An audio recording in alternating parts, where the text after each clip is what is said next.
যেখানে টাকার কাছে মানুষ হেরে যায়, অত্যাচারের শিকার হয়, বিভিন্ন জুলুমকারীর হাতে নির্যাতন হয়, সেখানে আর এই সমাজে কিসের মূল্য, কিসের দাম?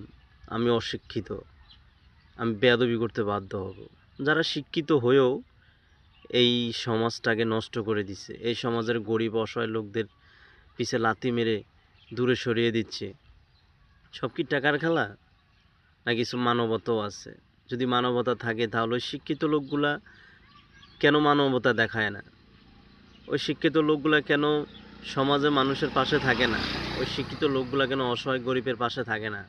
তারা টাকা হইলে টাকার অপব্যবহার করে, টাকা হইলে তারা এই সমাজকে সমাজ মনে করে না, সমাজের যে গরিব অসহায় মানুষগুলো আছে তাদেরকে মানুষ মনে করে না। হে আল্লাহ, অত্যাচারীর গর্বকে ধ্বংস করে জুলুম থেকে মুক্ত দাও এই গরিব অসহায় থেকে, যাদের টাকা নাই, পয়সা নাই, যাদের পাশে দাঁড়ানোর কেউ নাই।